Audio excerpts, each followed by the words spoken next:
Today we're talking about the 1999 film from David Cronenberg's eXistenZ. Capital X, capital Z. They make that a point in the movie. So we've done a Cronenberg review in the past. We did Dead Ringers, which was a very weird choice.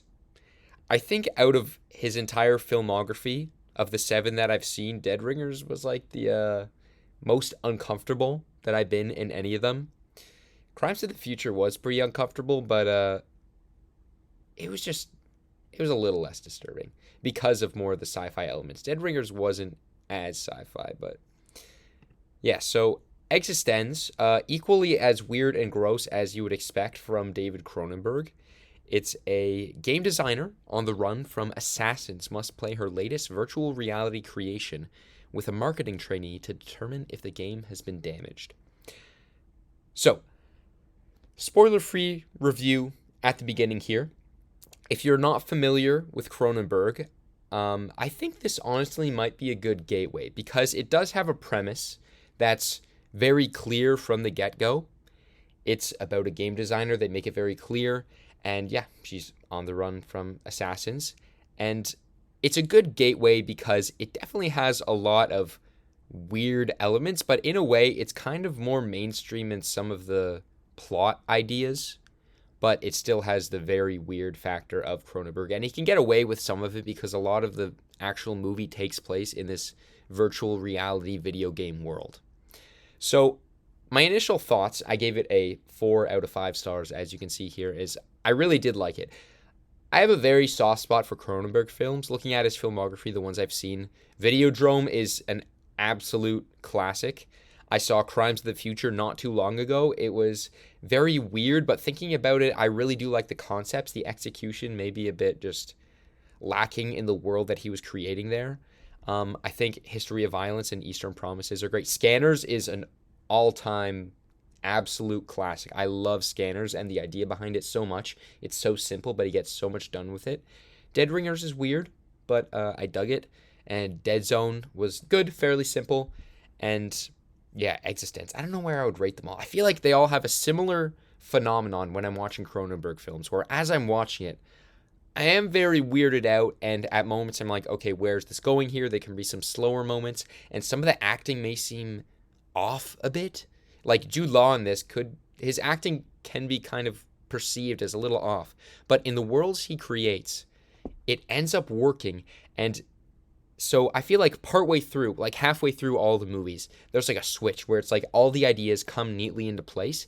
And I think that definitely worked well with this movie as well, because so at the very beginning of this movie, this is still spoiler-free territory because it's the very first scene. It's this test video game trial area, and so there's this legendary game director played by Jennifer Jason Leigh, and they asked for participants to come up on stage and try out her new virtual reality game. And yeah, it was a very simple premise. The way that Cronenberg shoots his movies are very dirty and they can feel less flashy. It felt very 90s in that way and a bit low budget, but that's just his vibe, and you really get used to it as the movie goes on. And off the get-go, it starts off with this weird, fleshy controller that you have to plug into yourself.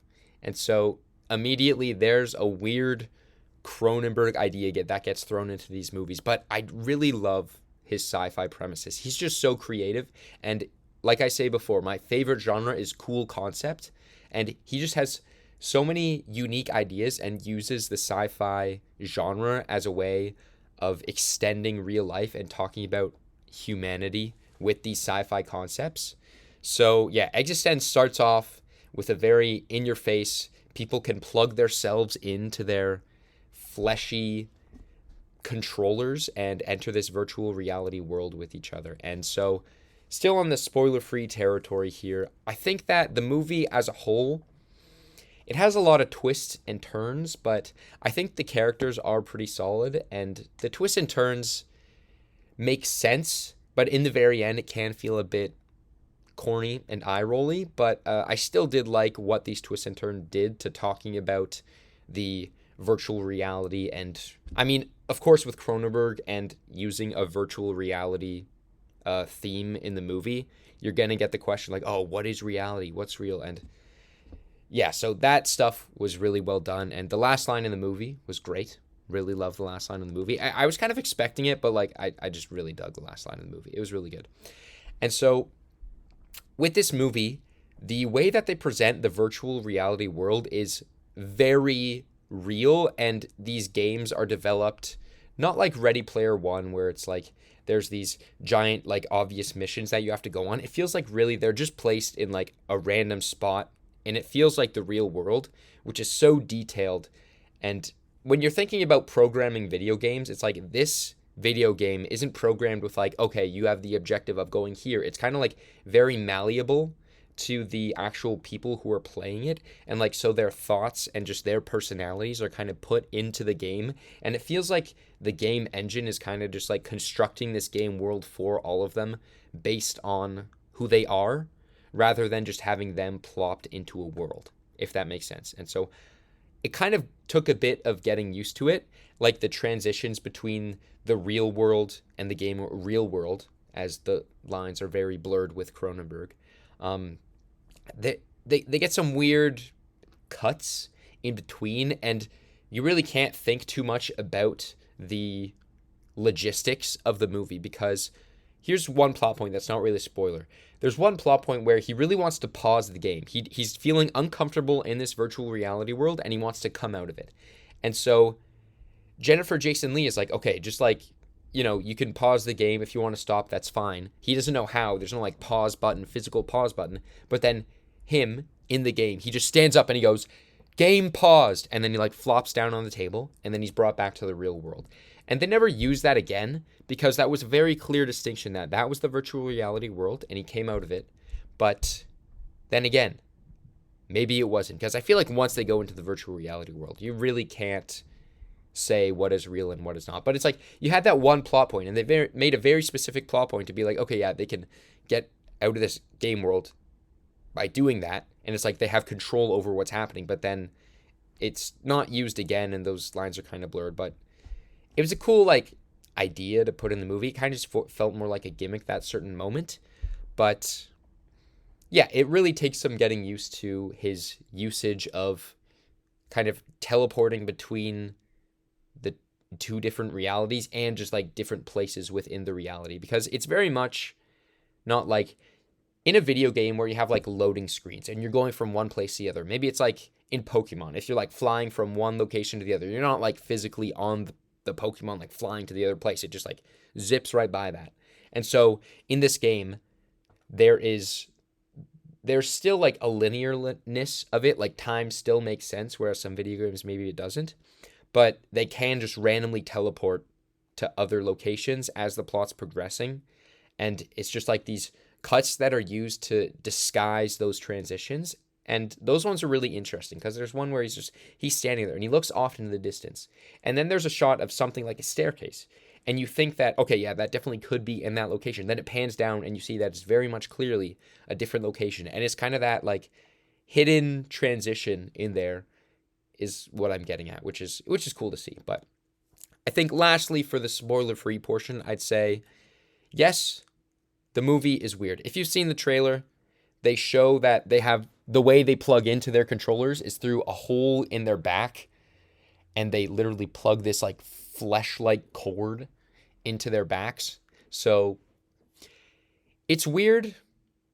It's very Cronenberg, so I feel like I'm speaking a lot to the people who don't know Cronenberg too much. And it's like, yeah, it's a good gateway. It has a cool video game-like presence that can kind of get you into this world.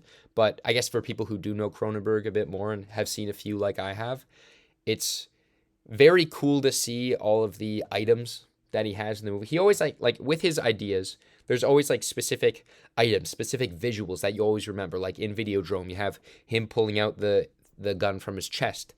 And then in this one, you have the controllers, which are always just weird, fleshy-like controllers. Wherever she always like flicks this like one knob on the controller, and it's so gross.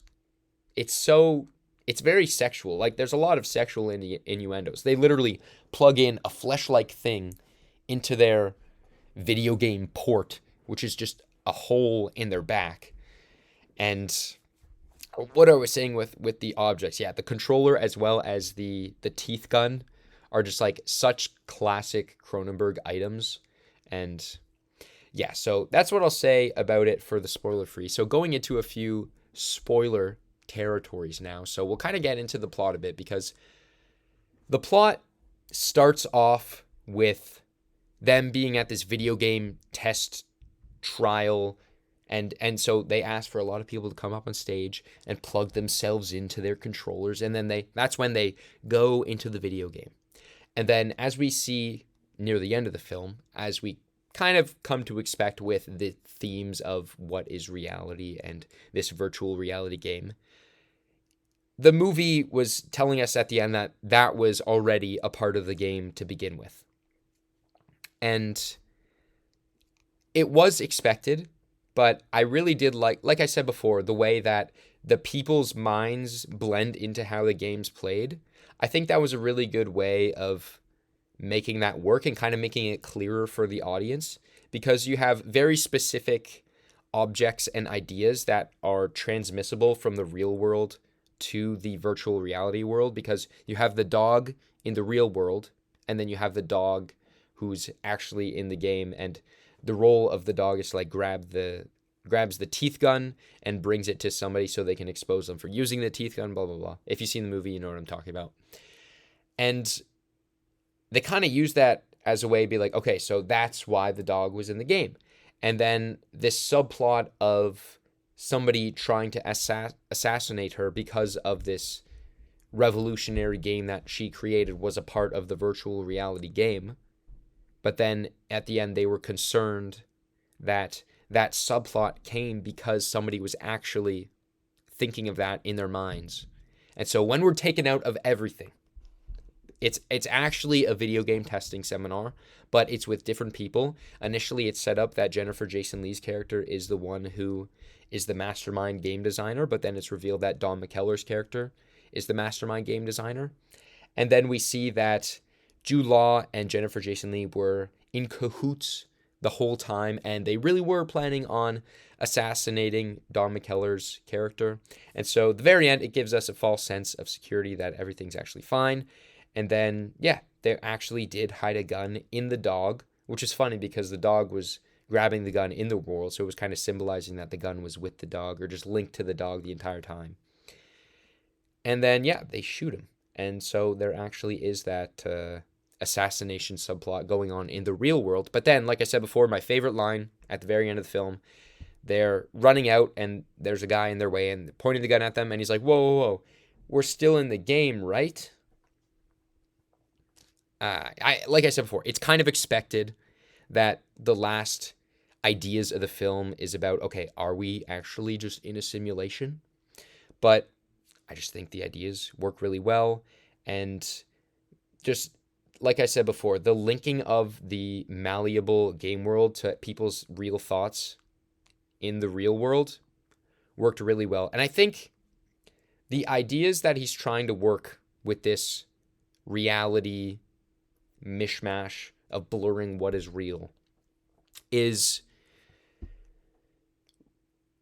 what he's trying to like talk about could be, I think a direct comparison to video games could be that people get lost in these games, and it's the classic parent thing of like, oh, these video games are making people violent and they're going to think that the real world is like video games. I think this was too far behind that. It was 1999. I don't think there was too many violent video games going on then. I think it was speaking to just kind of like a cautionary tale.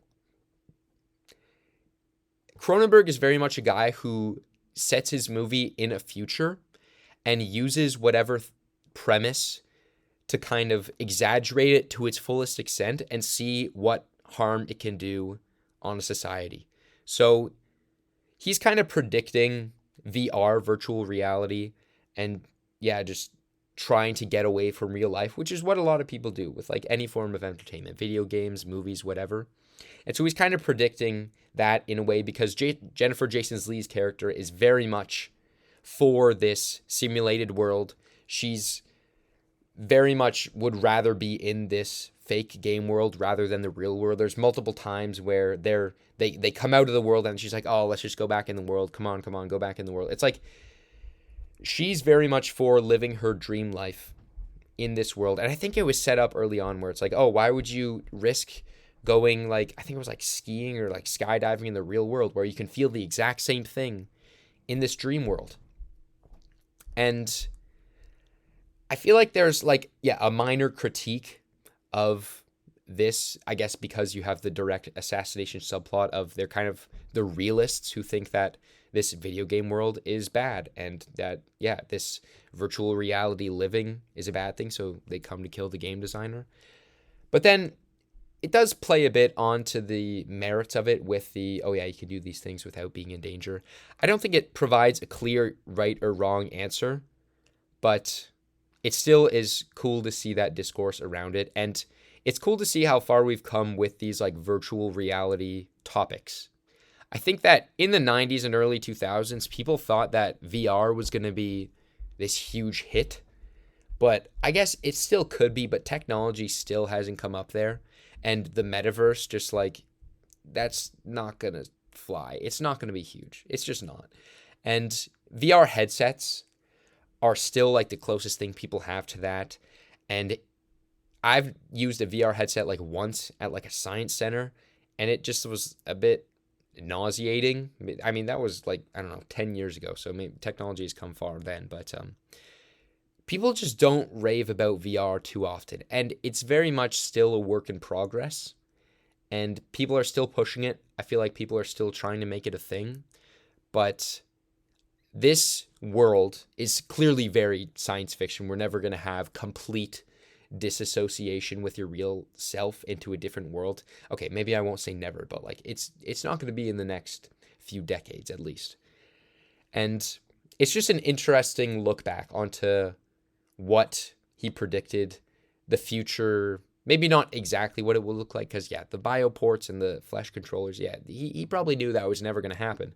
But the ideas and themes of people escaping into realities rather than living in their own is very much still present today. And so yeah, that connection is very cool. And I think that thinking about this movie along the lines of other movies like The Matrix or Ready Player One, which is kind of like, I feel like that's like the definitive, okay, VR headset on, living in a video game world. My character can be whatever I want it to be. I think this movie, it came out, I mean, I guess it came out the same year as Matrix. It's very different in a way where it's not like you just get superpowers no matter what. It's very much more human based. And I mean, his movies are very focused on the human and the human body. So it's very much more what happens to your brain rather than just what can happen in general with this virtual reality world. I think that Ready Player One and Matrix, it has very much like, okay, you're in this different world, you can do anything. And they try to take that to its fullest extent. But I think it's cool that this movie takes that fact that, okay, you're in this alternate world where the consequences aren't severe, but it's still intertwined with your brain and with your body, rather than you just having full control and be able to do anything.